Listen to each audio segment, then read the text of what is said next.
മതി. എടാ ഗോപിയേ, വരുന്നു ചേട്ടാ. എനിക്കിന്നൊരു 5 ഇഡ്ഡലി കൂടുതൽ വേണം. ആ മാലുവിന്റെ കൂടെ പന്തായം വെച്ച് നീന്തി ഭയങ്കര വിശപ്പ്. അവള് ജയിച്ചത് കൊണ്ടായിരിക്കും നിനക്ക് വലിയ വിശപ്പ്. ഗോപി, ഇതാ ഞാൻ പറഞ്ഞത്, അമ്മ എപ്പോഴും പെണ്ണുങ്ങളുടെ ഭാഗത്താണ്. മറ്റന്നാൾ ഈ നേരത്തെ. ആ ചേട്ടൻ ട്രെയിനിലായിരുന്നു. അതിന് അമ്മയും തന്നെ ഇപ്പോഴേ വിഷമിക്കുന്നത്. ചേട്ടാ, എനിക്കൂടി ഒരു ജോലി ഏർപ്പാട് ചെയ്ത് തരണം. ആദ്യം നിന്റെ റിസർച്ചൊക്കെ കഴിയട്ടെ, എന്നിട്ട് വേണമെങ്കിൽ പിന്നെ നമുക്ക് ജോലിക്കാരൊക്കെ അന്വേഷിക്കാം. മതിയമ്മേ, ഇനി വേണ്ട. ഒരുത്തി വരുന്നത് വരെ അമ്മയ്ക്ക് നിങ്ങളെ നോക്കാതിരിക്കാൻ പറ്റുമോ മോനെ? അമ്മ ഇങ്ങനെ സ്നേഹിച്ചാൽ ജയേട്ടന്റെ വയറ് പൊട്ടിപ്പോകും.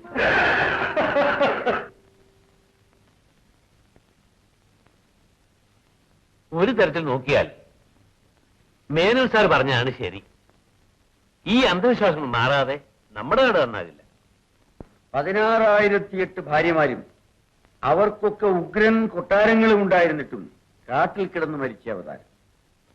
സ്വന്തം ഭാര്യയെ വേറൊരുത്തൻ തട്ടിക്കൊണ്ടുപോയപ്പോൾ കുരങ്ങന്മാരുടെ സഹായം അഭ്യർത്ഥിച്ചു പോയ അവതാരം. കുരിശിൽ കിടന്ന് പിടഞ്ഞു മരിച്ച അവതാരം. മെക്ക മുതൽ മെദീന വരെ ഓടിയ അവതാരം. ആലോചിച്ചു നോക്കിയാൽ ഈ ദൈവങ്ങളുടെ ഒക്കെ കാര്യം വലിയ കഷ്ടമാണ്. അതുപോട്ടെ, അപ്പോൾ അവയെ ആരാധിക്കുന്ന നമ്മുടെ കാര്യമോ? അതാണല്ലോ ഈ നാട്ടിന്റെ ശാപം. വഴിപാട്, പ്രാർത്ഥന, നാണക്കേട്. മനുഷ്യനിൽ കവിഞ്ഞ ഒരു ശക്തി ഉണ്ടോ മിസ്റ്റർ റാഡി?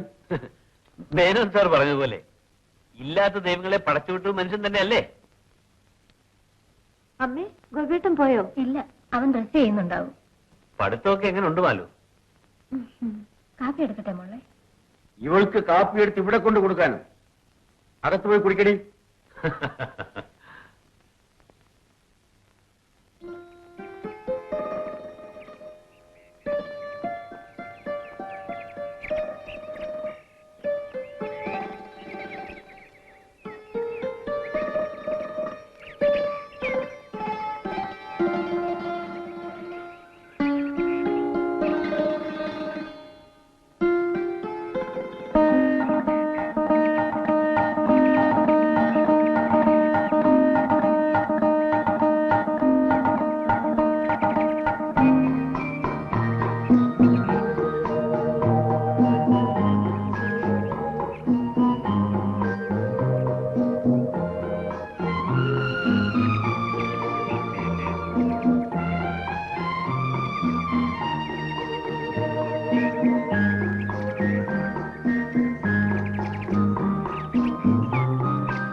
ഇതൊക്കെ കാണുമ്പോൾ എനിക്ക് തലവേദനയാണ്. എന്ത് ചെയ്യാം, അന്ധവിശ്വാസികളുടെ നാടായി പോയില്ലേ? അങ്കിൾ അമ്പലത്തിൽ പോയിട്ട് വരിക? അതെ, ഇവിടുത്തെ വിഡ്ഢിത്തം കണ്ടു നിന്നാൽ സമയം പോകുന്ന അറിയില്ല. ഞാൻ കുളിക്കാൻ പോട്ടെ.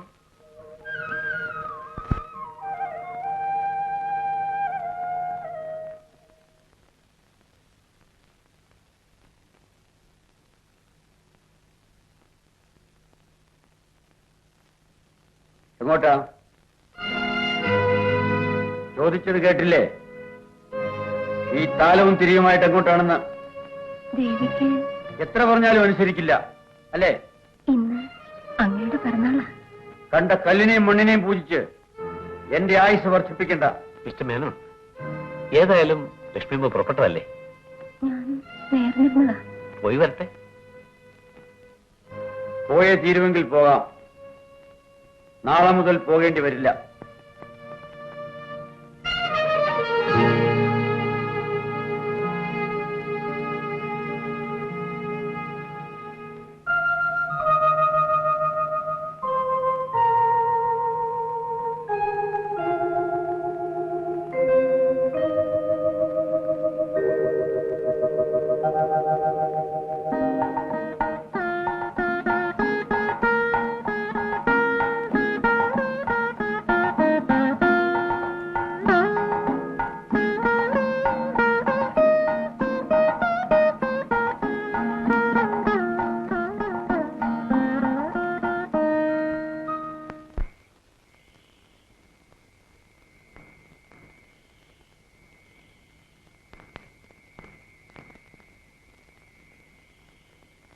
ദൈവങ്ങൾ ഇരിക്കേണ്ടത് ഭൂമിയിലല്ല, സ്വർഗത്തിലാണ്.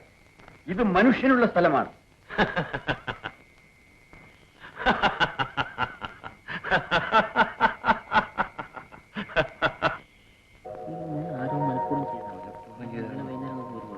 കണ്ടെങ്കിൽ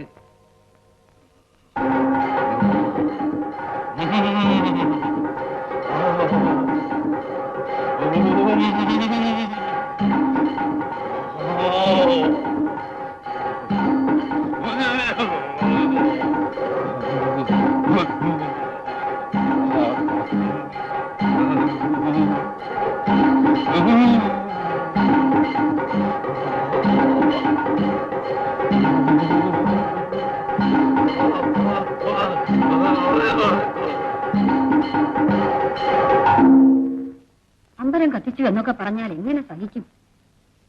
ലക്ഷ്മിയമ്മ പാവമായതുകൊണ്ടാ, അല്ലെങ്കിൽ അദ്ദേഹം ഇത്രയ്ക്ക് ക്രൂരതയൊന്നും കാണിക്കില്ല. ഞാൻ എന്ത് ചെയ്യും? ആ മുഖത്ത് നോക്കി എതിർക്കാൻ ഇന്നേ വരെ എനിക്ക് ധൈര്യം വന്നിട്ടില്ല. രണ്ട് പ്രസവിച്ചല്ലോ, അത് എതിർത്തിട്ടല്ലല്ലോ അല്ലേ ലക്ഷ്മിയമ്മ?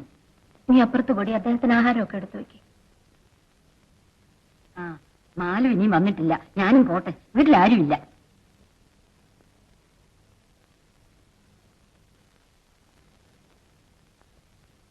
കുടുംബം കാത്തുവന്ന ദേവിയാണ്. വേഗം പറയൂ.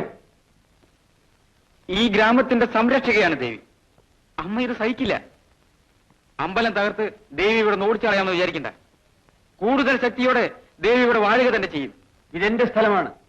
അതിനൊന്നും ഞങ്ങൾ എതിര് പറഞ്ഞില്ല. നിങ്ങൾക്ക് നിങ്ങളുടെ ദേവിക്കുമുള്ള സ്ഥലമല്ല ഇത്. അവിവേകം പറയരുത്. ഒരു കരിങ്കൽ പ്രതിമയെ കാറ്റും വെയിലും കൊള്ളാതെ സൂക്ഷിച്ചതുകൊണ്ട് വിവേകിയാകുമെന്ന് ഞാൻ വിശ്വസിക്കുന്നില്ല. മേലാളിനെ പറ്റി സംസാരിക്കാൻ ആരും ഇങ്ങോട്ട് വരരുത്.